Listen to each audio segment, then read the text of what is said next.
A routine stop turns personal. The sun hung low in the sky, casting a golden hue over the bustling city streets.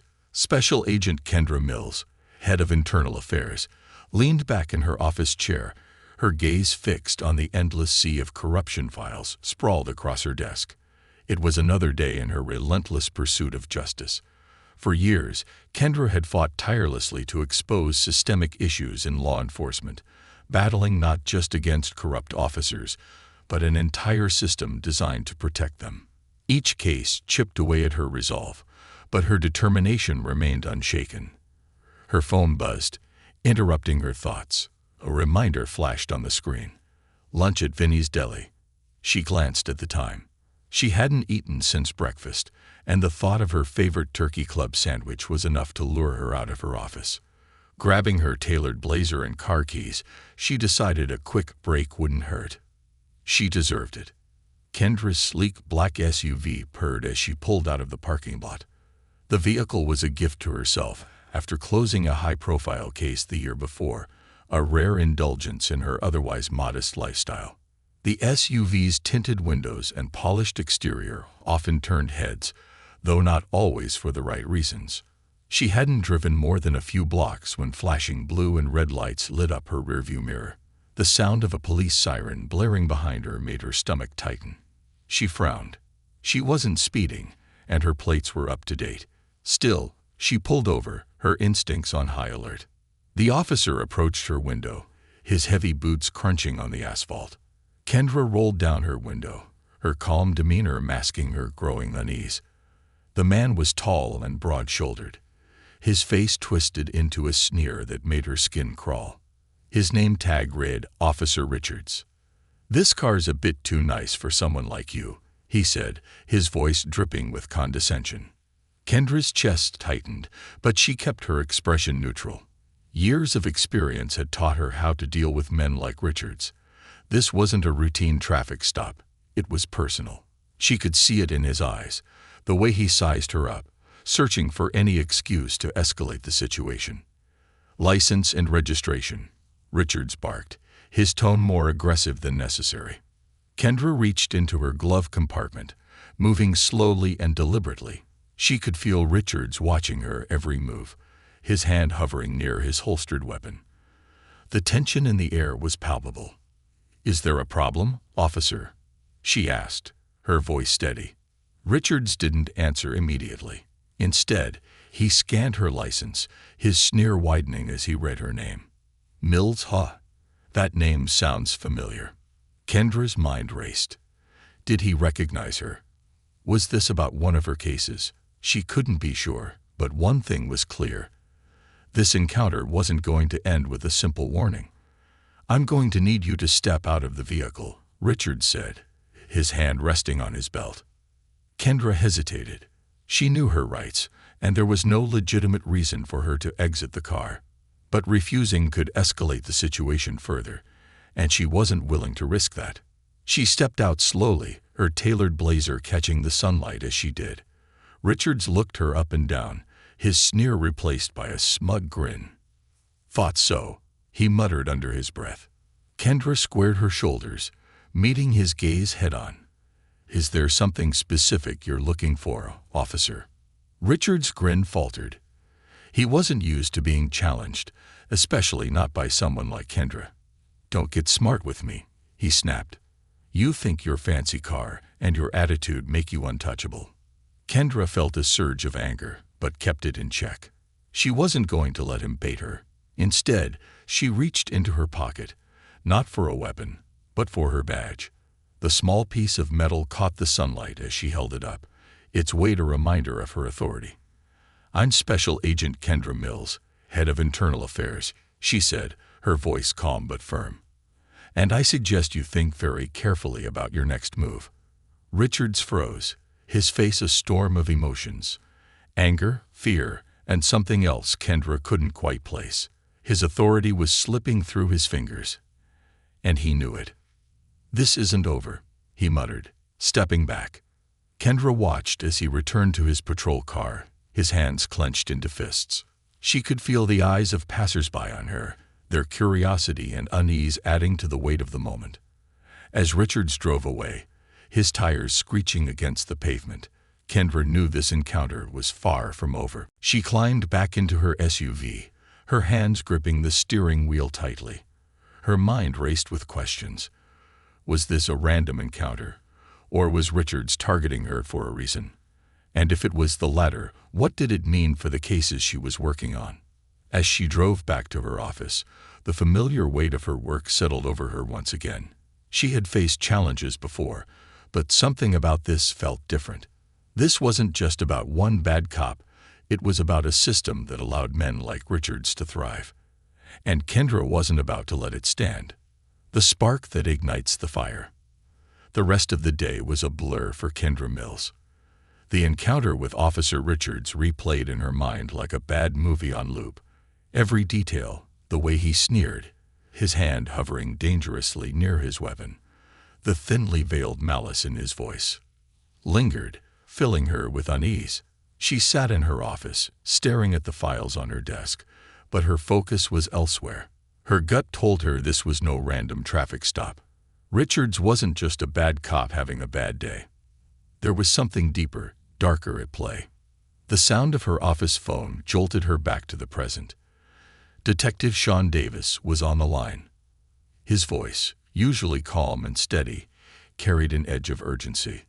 "Kendra, you need to see this," Sean said without preamble.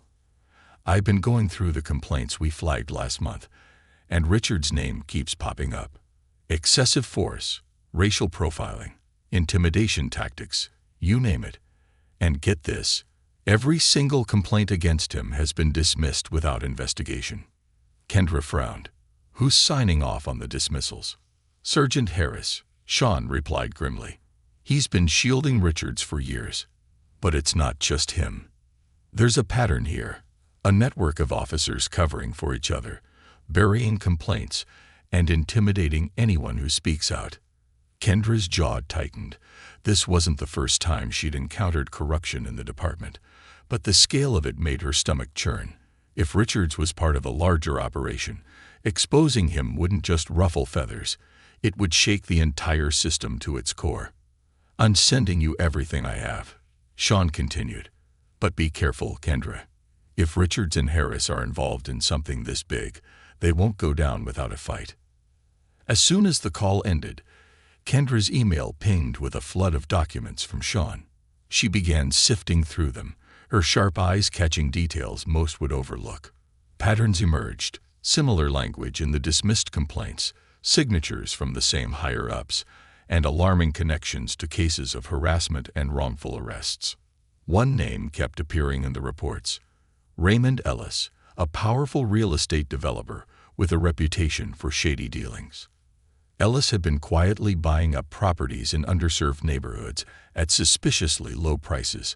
Residents reported being harassed by law enforcement before selling their homes, but their complaints never went anywhere. A chill ran down Kendra's spine as she connected the dots. Richards wasn't just targeting people out of prejudice. He was part of a scheme to drive families out of their homes, making way for Ellis to swoop in and profit. Her phone buzzed again, this time with a text message.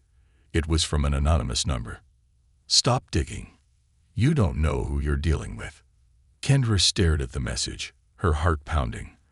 The words were a clear threat, but they only fueled her determination. Whoever sent the text had made one crucial mistake. They underestimated her. The confrontation. Later that evening, Kendra decided to pay a visit to Officer Richards' precinct. She walked through the heavy glass doors, her heels clicking against the tiled floor. Heads turned as she made her way to the front desk, her presence commanding attention. "I need to speak with Sergeant Harris," she said to the desk officer, her tone leaving no room for argument. Moments later, Harris appeared, his expression a mix of curiosity and annoyance. He was a stocky man with a graying beard and the air of someone who had seen too much and cared too little. "Kendra Mills," he said, his voice dripping with false politeness. "What brings internal affairs to my precinct?" "I'm here about Officer Richards," Kendra replied, her gaze unwavering.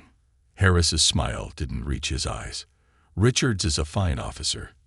I hope you're not wasting your time chasing baseless accusations. Baseless.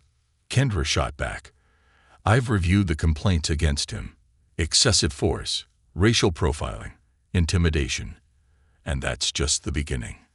Care to explain why none of these were investigated? Harris leaned against the desk, his demeanor calm but his eyes sharp. People love to complain about the police, Agent Mills. Doesn't mean their stories hold water. And yet, every complaint against Richards is signed off by you. Kendra pressed. Funny how that works, isn't it? Harris's jaw tightened. You're out of your depth here, Mills. Richards does his job, and he does it well. Maybe you should focus on real problems instead of trying to tear down good cops. Kendra stepped closer, her voice dropping to a dangerous whisper. Good cops don't harass innocent people. Good cops don't escalate situations for their own amusement. And good cops sure as hell don't protect men like Richards. Harris glared at her, but before he could respond, Richards himself walked into the room. His smug grin vanished the moment he saw Kendra, replaced by a flicker of unease. Well, Richards said, forcing a smirk. Didn't expect to see you here, Mills. I'm sure you didn't, Kendra replied coolly. But you're going to be seeing a lot more of me. Consider this your notice, Richards. I'm watching you. The tension in the room was electric as Kendra turned and walked away, her head held high. She knew she had just made two powerful enemies, but she didn't care. This wasn't about playing it safe, it was about justice. The aftermath. As Kendra drove home that night, she couldn't shake the feeling that she was being followed. Her eyes flicked to the rearview mirror, where a black sedan had been tailing her for several blocks. Testing her suspicions, she made a series of random turns, but the car mirrored her every move. Her pulse quickened as she pulled into a gas station, parking under the bright lights. The black sedan pulled in behind her.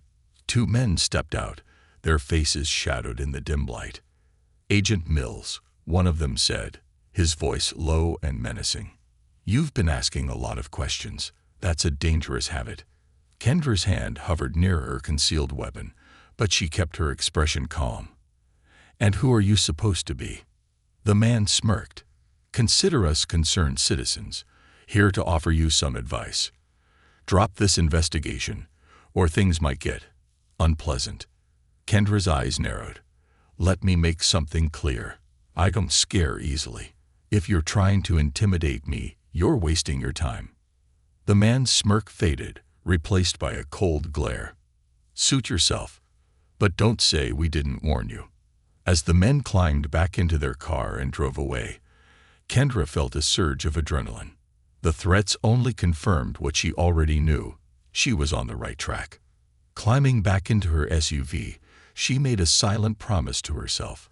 She wouldn't stop until every piece of this corrupt network was exposed. The web tightens. The next morning, Kendra woke up early, her mind already racing with strategies. The encounter at the gas station had solidified her resolve, but it also made one thing clear. She needed allies. Fighting this battle alone would be reckless. Her first call was to Detective Sean Davis, who had been her trusted confidant in internal affairs for years. Sean, she said, skipping pleasantries, I need a meeting with the team. Today. This thing with Richards and Harris, it's bigger than I thought, and I'm pretty sure they know I'm onto them. Got it, Sean replied without hesitation. I'll gather everyone. You've got backup, Kendra. We'll take this down together. By noon, Kendra sat in the cramped conference room of the Internal Affairs office, a whiteboard behind her covered in names, dates, and connections.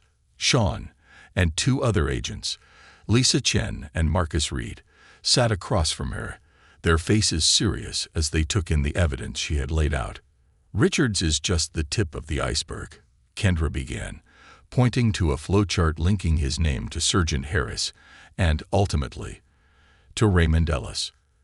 Ellis is using officers like Richards to intimidate residents into selling their properties at dirt-cheap prices. Harris buries the complaints, and Ellis flips the properties for massive profits. Lisa leaned forward, her brow furrowed. Do we have proof that Richards is directly involved with Ellis? Not yet, Kendra admitted. But we do have financial records linking Harris to Ellis. Payments disguised as consulting fees, routed through shell companies.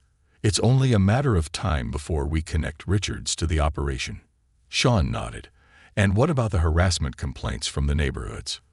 We can cross-reference them with the properties Ellis has acquired. Already working on it, Marcus said, his laptop open in front of him. I flagged every complaint from the last 5 years. The pattern's undeniable. Harassment spikes in areas where Ellis is buying. Kendra felt a glimmer of hope. They were making progress, but she knew they couldn't stop there. We need to move fast, she said. Richards and Harris aren't going to sit idly by while we unravel their operation. And if Ellis catches wind of this, he'll shut it down before we can gather enough evidence. Undercover in the shadows. That evening, Kendra and Sean drove to one of the neighborhoods at the center of the investigation. It was a quiet, working-class area with rows of modest houses, many of them boarded up or marked with foreclosure signs. The air was heavy with a sense of abandonment, as if the neighborhood had been forgotten by everyone except those who sought to exploit it. Their destination was a community center where residents had gathered to share their stories. Kendra had arranged the meeting through a local activist named Maria Alvarez, who had been documenting the harassment for years. Inside the center, a dozen people sat in folding chairs, their faces a mix of exhaustion and determination. Maria stood at the front, addressing the group in both English and Spanish. "These are the people I was telling you about," Maria said as Kendra and Sean entered. "They're here to listen and to help." Kendra introduced herself, keeping her tone calm and reassuring. "I know you've been through a lot, and I can't promise immediate results, but I can promise that we're taking this seriously. We need your help to build a case against the people responsible for what's happening here." One by one, the residents shared their stories. An elderly man spoke about officers banging on his door at all hours of the night, accusing him of housing criminals. A young mother described being pulled over repeatedly on her way to work, with no explanation given. A teenager recounted being thrown to the ground and handcuffed for playing music too loud in the park. Kendra listened intently, her heart heavy with anger and sadness. These weren't isolated incidents. They were part of a coordinated effort to drive people out of their homes. The more she heard, the clearer the picture became. A name that changes everything. As the meeting wrapped up, Maria pulled Kendra aside. "There's someone you need to talk to," she said. "He used to work for Ellis. Says he has information that could blow this whole thing wide open." Kendra's pulse quickened. "Where can I find him?" Maria hesitated. "He's scared, and I don't blame him. Ellis doesn't play around, but he agreed to meet you, under one condition. No uniforms, no marked cars. He wants to meet in a public place." "Fair enough," Kendra said. "Set it up." The next day, Kendra met the informant, a wiry man named Carlos, at a busy diner on the outskirts of town.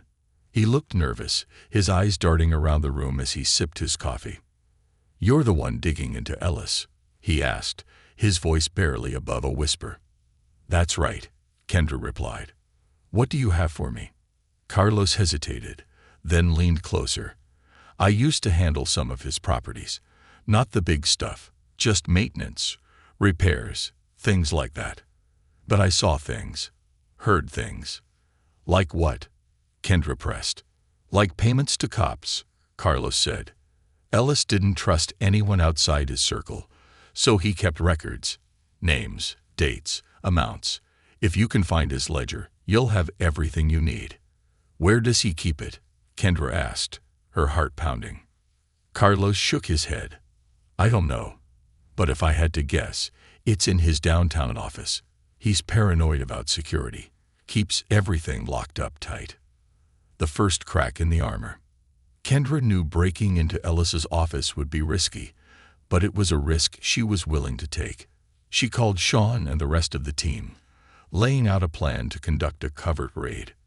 Late that night, under the cover of darkness, Kendra and her team entered Ellis's building. The tension was palpable as they bypassed security cameras and cracked the lock on his office door. Inside, the room was meticulously organized, with shelves of binders and filing cabinets lining the walls. They worked quickly, searching for the elusive ledger. Minutes turned into an hour, and frustration began to creep in. Then Lisa's voice broke the silence. "Got it," she whispered, holding up a small leather-bound book. Kendra's hands shook as she flipped through the pages. The ledger contained everything Carlos had described, and more. Payments to officers, detailed notes on harassment campaigns, and even a list of properties targeted for acquisition. It was a smoking gun, proof of the corruption they had suspected all along. But as they packed up the evidence, an alarm blared, shattering the silence. Kendra's heart leaped into her throat as the sound of footsteps echoed in the hallway. "Move," she barked, her team scrambling to escape before they were caught. They made it out just in time, disappearing into the night with the ledger in hand. But Kendra knew the battle was far from over. The raid would only escalate the stakes, and the enemies they were up against would stop at nothing to protect their empire. The counterstrike. The morning after the raid, Kendra sat in the conference room with her team, the ledger spread open on the table before them. It felt like a victory, but only a fleeting one. The contents of the book were explosive, implicating not just Richards and Harris, but an entire network of officers and city officials. Yet Kendra knew this was just the beginning. With evidence this damning, retaliation was inevitable. "Ellis won't let this slide," Sean said, echoing her thoughts. "He'll already know we hit his office. We need to be ready for whatever comes next." Lisa nodded. "We've got enough here to make arrests, but if we don't move strategically, they'll bury us in red tape or worse." Marcus leaned forward, his brow furrowed. "What about media pressure? If we go public, it'll make it harder for them to retaliate without drawing attention." Kendra considered the suggestion. Public exposure was a double-edged sword. It could force accountability, or it could make them targets. "Let's keep this internal for now," she said. "We'll build an airtight case before we make any moves. No leaks, no mistakes." She turned to Lisa. "Start compiling a timeline of the payments and linking them to specific incidents of harassment." Marcus cross-referenced the ledger with property records. "We need to show how Ellis benefited from every move." "And me?" Sean asked. Kendra's expression hardened. "We need to bring Richards in. Quietly. He's the weak link, and if we press hard enough, he might flip on Harris and Ellis." A dangerous interrogation. Later that day, Kendra and Sean drove to a remote location to meet Richards. They had arranged the meeting under the pretense of a routine internal affairs inquiry, hoping to catch him off guard. Richards arrived in his patrol car, his face a mask of barely concealed irritation. "This better be quick," he said, crossing his arms as he stepped out. "I've got a shift to get to." Kendra ignored his posturing, her tone cold and professional. "We've uncovered new evidence, Richards, evidence that ties you to a pattern of misconduct and corruption." Richards scoffed. "You've got nothing on me." "Oh, we've got plenty," Kendra shot back, holding up a copy of a page from the ledger. "Payments made to you on specific dates, incidents of harassment that coincide with properties Ellis acquired. Care to explain how that's just a coincidence?" Richard's smirk faltered, replaced by a flicker of panic. "I don't know what you're talking about," he said, his voice wavering. Kendra leaned in, her gaze piercing. "You can keep lying, or you can help yourself. Cooperate with us, and maybe we can cut you a deal.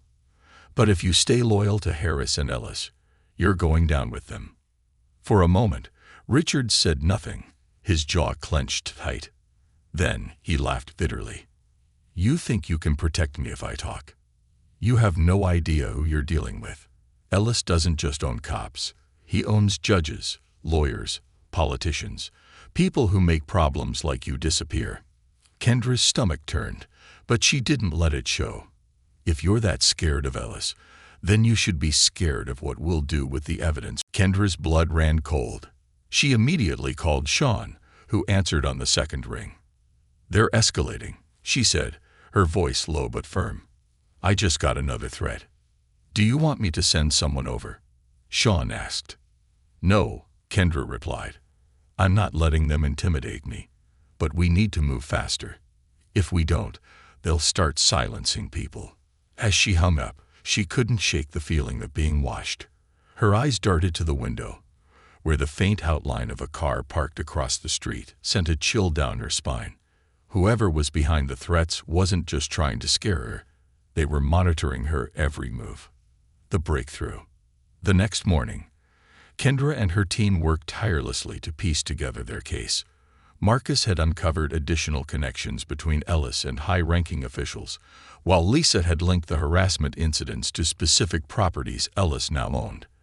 The evidence was overwhelming, but it wasn't enough to ensure convictions. We need something more, Kendra said, pacing the room. Something that ties Ellis directly to the payments and the harassment campaigns. That ledger wasn't enough. Lisa asked. It's enough to implicate Harris and the officers, Kendra replied. But Ellis is careful. He's insulated himself. We need him on record, an admission, a conversation, something that proves he orchestrated this. Sean leaned back in his chair, a thoughtful look on his face. What if we set a trap? Use Richards to draw him out. Kendra considered the idea. It was risky, but it might be their best shot. Let's do it, she said, but we need to make sure Richards is protected. If Ellis suspects anything, he'll take him out without hesitation. A trap set with lives at stake. The air in the conference room was thick with tension as Kendra and her team prepared for the operation. Every detail had to be perfect. One misstep could mean disaster, not just for the case, but for the lives of everyone involved. Richards, now reluctantly cooperating, sat at the far end of the table, looking more nervous than ever. I don't like this, he muttered, his arms crossed tightly over his chest. Ellis will know something's up the second I call him. Kendra's gaze was unwavering. You don't have a choice. You're the only one who can get close enough to him. If we don't tie him to this operation, you'll go down with the rest of them. Richards hesitated, then let out a defeated sigh. Fine, but if this goes sideways, it won't. Kendra interrupted firmly. We'll be monitoring everything. You'll be wired, and backup will be stationed nearby. The moment Ellis says anything incriminating, we'll have what we need. The plan was simple in theory, but fraught with complications in execution. Richards would arrange a meeting with Ellis under the pretense of needing money to handle loose ends. During the meeting, he'd subtly steer the conversation toward Ellis's involvement in the harassment campaigns and property acquisitions. Meanwhile, Kendra and her team would be listening in, ready to move the moment they had enough evidence. The meeting arranged. Richards made the call from a secure phone, his hands trembling as he dialed the number. The line clicked, and Ellis's smooth, confident voice came through. Richards, I was wondering when I'd hear from you, Ellis said, his tone laced with menace. You've been quiet lately. Everything all right? Richards swallowed hard. Yeah, everything's fine. I need to talk. In person. Ellis paused, and for a moment, Richards thought he'd see through the act. But then Ellis replied, All right, my office. Tonight. As soon as the call ended, Richards looked up at Kendra, his face pale. He knows something's up. I can feel it. He doesn't know anything, Kendra assured him. Just stick to the script, and we'll take care of the rest. The setup. That evening, the team set up surveillance in a van parked a block away from Ellis's office. Sean, Lisa, and Marcus monitored the audio feed from Richards' wire, while Kendra coordinated with the backup units stationed nearby. Every second felt like an eternity as they waited for the meeting to begin. Richards entered Ellis's office at exactly 8 p.m. The room was lavishly furnished, with floor-to-ceiling windows offering a stunning view of the city skyline. Ellis sat behind a massive oak desk, his demeanor calm, but his eyes cold and calculating. Richards, Ellis said, gesturing for him to sit. What's this about? Richards took a seat, his hands clasped tightly in his lap. I'm in trouble, boss. Internal Affairs is sniffing around, and I think they're onto me. Ellis's expression didn't change, but the air in the room grew noticeably colder. And why should that concern me? Richards hesitated, then leaned forward, lowering his voice. Because they're asking about the properties, the harassment. They've got files, records that tie me and Harris to everything. Ellis chuckled, though there was no humor in it. You think they can touch me? I've been in this game a long time, Richards. I don't leave loose ends. The slip. Kendra and her team listened intently as the conversation unfolded. Every word brought them closer to the evidence they needed, but they still hadn't heard anything concrete. Then, Ellis made his first mistake. Relax, Ellis said, leaning back in his chair. You did your job, just like Harris and the others. You pushed people out. I bought the properties, and we all got paid. It's not like anyone's going to believe a bunch of poor people over us. In the van, Sean clenched his fist. Got him, he whispered. But Kendra wasn't satisfied yet. They needed more, something undeniable. She motioned for Richards to keep pushing. But what if they come after you? Richards asked, his voice trembling just enough to sell his fear. What if they find the payments? Ellis's eyes narrowed. The payments are clean, funneled through enough layers that no one will ever trace them back to me. And even if they did, you think I'd take the fall? No, Richards. That's what people like you are for. Kendra's stomach turned, but she forced herself to focus. This was it. The smoking gun they needed. The ambush. Before Richards could respond, Ellis's phone buzzed. He glanced at the screen, his expression darkening. You've got someone listening to this, don't you? Richards froze, his cover blown. No. Ellis shot to his feet, his hand moving to a drawer in his desk. You stupid idiot. In the van, Kendra's heart leaped into her throat. Move in. Now. The backup unit stormed the building, their footsteps echoing through the halls. Kendra and Sean led the charge, bursting into Ellis's office just as he pulled a gun from the drawer. Richards dove to the floor, and Kendra leveled her weapon at Ellis. Drop it, she shouted. Ellis hesitated, his face a mask of fury. But the sight of multiple officers storming the room convinced him to lower the weapon. He placed it on the desk, his hands raised in surrender. You'll regret this, Ellis snarled. You think you've won, but you have no idea what you've just started. Kendra ignored his threats, her focus on securing the evidence. As Lisa and Marcus cuffed Ellis, Kendra retrieved a flash drive from the drawer he'd been reaching for. Plugging it into her laptop, she found a treasure trove of incriminating documents, emails, financial transactions, even detailed plans for future harassment campaigns. The fallout. Back at the precinct, the team worked through the night to catalog the evidence. By morning, arrest warrants had been issued for Harris, Richards, and several other officers involved in the scheme. The media quickly caught wind of the story, and the city erupted in outrage. Ellis's empire was crumbling, his carefully constructed web of corruption unraveling before his eyes. For the first time in years, the residents of the targeted neighborhoods felt a glimmer of hope. As Kendra watched the sunrise from her office window, she allowed herself a rare moment of satisfaction. The fight wasn't over. There would be appeals, lawsuits, and attempts to discredit her and her team.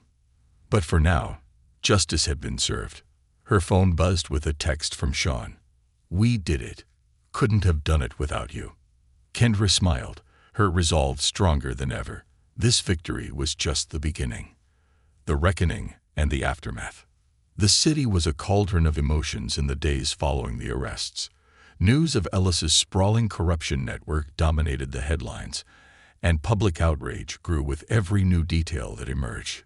Protests erupted outside the precinct and city hall, with residents demanding not just justice but systemic change. Inside the precinct, Kendra Mills was facing a different kind of chaos. The fallout from the case was already putting immense pressure on her and her team. Defense attorneys for the arrested officers and Ellis were filing motions left and right, attempting to suppress evidence and delay court proceedings. Meanwhile, the media storm wasn't just targeting Ellis and his co-conspirators. It was also shining a harsh light on the police department as a whole. Kendra sat in a secure meeting room with her team, their faces drawn from exhaustion, but their determination unwavering.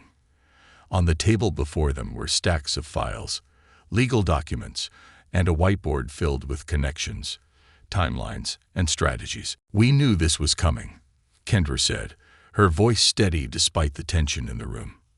"They're going to try everything: character assassination, legal loopholes, intimidation. But we can't let up.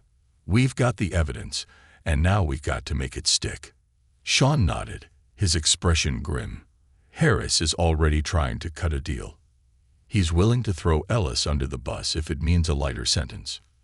"And Richards?" Lissa asked. "He's cooperating," Kendra replied. "But he's scared. He knows Ellis has connections outside the department. He's worried about retaliation." Marcus leaned back in his chair, rubbing his temples. "And we should be too. Ellis didn't build an empire like this without making powerful friends. If we don't stay ahead of this, they'll bury us." Kendra's gaze hardened. "Then we stay ahead. We keep everything airtight, and we make sure the public knows exactly what's at stake. They can't silence us if the truth is out there." The courtroom battle. 2 weeks later, the case reached the courtroom. Kendra sat in the front row, her heart pounding as the prosecutor presented the evidence she and her team had painstakingly gathered. The ledger, the audio recordings from the sting operation, and the testimony of Richards painted a damning picture of a conspiracy that reached far beyond Ellis. Ellis's defense team was as ruthless as Kendra had expected. They tried to discredit Richards as a disgruntled former employee, accused Kendra of conducting an illegal raid, and claimed the payments in the ledger were legitimate business transactions. But every argument they made crumbled under the weight of the evidence. Kendra watched as Ellis, usually so composed, began to unravel. His smug demeanor gave way to frustration, his confidence shaken as witness after witness testified against him. By the time Richards took the stand, Ellis's lawyers were visibly desperate. "Mr. Richards," the prosecutor said, pacing the courtroom, "can you confirm that the payments listed in this ledger were made to you and other officers as part of a scheme to intimidate residents and drive them out of their homes?" Richards hesitated, glancing nervously at Ellis before nodding. "Yes, that's exactly what happened." "And who was responsible for orchestrating this scheme?" the prosecutor pressed. Richards swallowed hard. "Raymond Ellis. He gave the orders. Harris and the rest of us just followed them." Kendra felt a surge of relief as Richards' words echoed through the courtroom. The truth was out, and there was no taking it back. A final threat. The verdict came a month later. Raymond Ellis was found guilty on multiple charges, including corruption, conspiracy, and intimidation. He was sentenced to 25 years in prison, with no possibility of parole. Harris and the other officers involved received similarly harsh sentences, their careers and reputations in ruins. But even as justice was served, Kendra couldn't shake the feeling that the fight wasn't over. Ellis might have been taken down, but the system that had allowed him to thrive was still intact. And then there was the matter of the threats she'd received. One evening, as she was leaving the precinct, a car pulled up beside her. The window rolled down, revealing a man in a suit and sunglasses. His expression was unreadable, but his words sent a chill down her spine. "You've made some powerful enemies, Agent Mills," he said. "Ellis might be gone, but the people he worked for aren't. Watch your back." Before Kendra could respond, the car sped off, disappearing into the night. She stood there for a moment, her fists clenched, anger and determination battling for control. A community transformed. Despite the lingering threats, Kendra found solace in the impact her work had on the community. The neighborhoods targeted by Ellis's scheme were slowly rebuilding, their residents no longer living in fear. The city implemented new oversight measures for the police department, and public pressure led to the resignation of several high-ranking officials. One evening, Kendra attended a community meeting in one of the neighborhoods she had fought to protect. The atmosphere was electric, filled with hope and determination. Maria Alvarez, the activist who had helped Kendra gather evidence, approached her with a warm smile. "You did it," Maria said. "We all did." Kendra shook her head. "This isn't just my victory. It's yours. You fought back when no one else would. I just helped shine a light." As she looked around the room, seeing the faces of people who had regained their sense of agency and pride, Kendra felt a rare sense of peace. For the first time in years, she allowed herself to believe that change was possible. The legacy of justice. Back in her office, Kendra sat at her desk, flipping through the files that had started it all. Her phone buzzed with a notification. An article about the case had gone viral, sparking conversations about systemic reform across the country. A message from Sean popped up on her screen. "You're a legend, Mills. Drinks are on me tonight." Kendra smiled, but her thoughts were already on the next battle. The fight for justice was far from over, but she was ready. For every Ellis, there were countless others waiting to exploit the vulnerable. But as long as she wore the badge, Kendra knew she'd never stop fighting. She stood, looking out the window at the city she had vowed to protect. The sun was setting, painting the sky in hues of orange and gold. It was a reminder that even after the darkest days, there was always light. And for Kendra Mills, that light was enough. Kendra couldn't shake the man's words. "Watch your back." They lingered in her mind, echoing like a distant warning she couldn't ignore. But as much as the threat unnerved her, it also steeled her resolve. She'd come too far, risked too much, to let fear dictate her actions now. If anything, the warning only confirmed that she was fighting the right battle. Back at the precinct, Kendra gathered her team for one final debrief. The room was filled with a mix of relief and exhaustion. The biggest fight of their careers had ended in a hard-won victory, but the scars it left behind were undeniable. "Ellis might be behind bars," Kendra began, her voice firm but calm. "But this isn't over. The system that protected him, that allowed this corruption to thrive, it's still out there. And if we stop now, everything we've done will mean nothing." Sean leaned forward, his elbows on the table. "What's the plan, boss? You know we've got your back." Kendra looked around the room, her gaze meeting each of her team members. "We keep going. We push for reforms.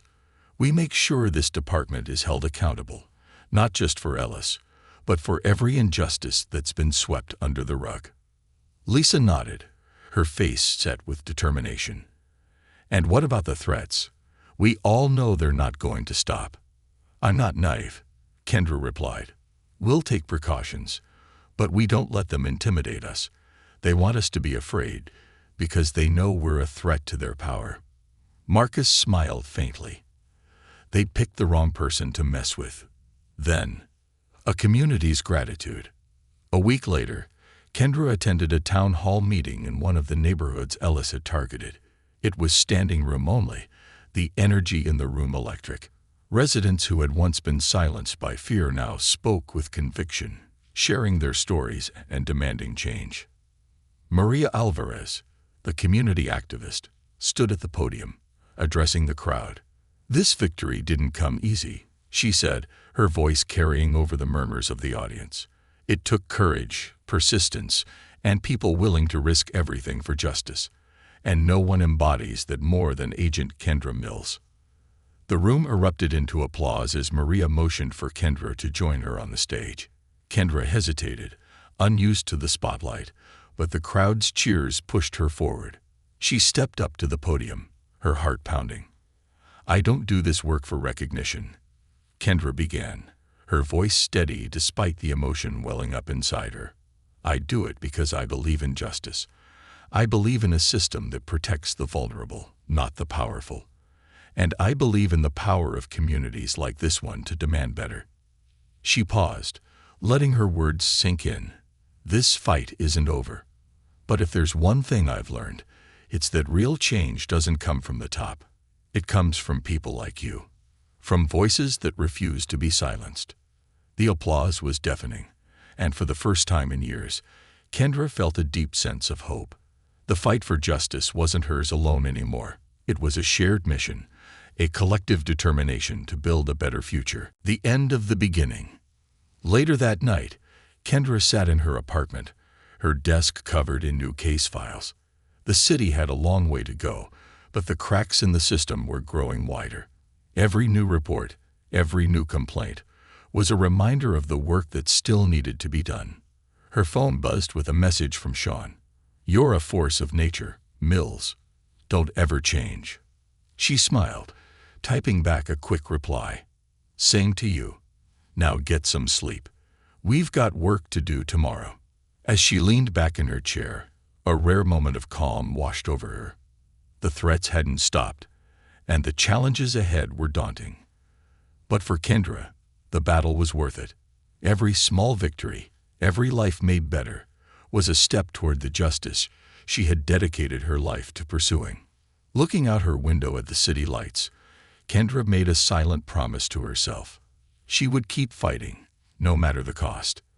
Because the people she fought for, the ones who couldn't fight for themselves, deserved nothing less.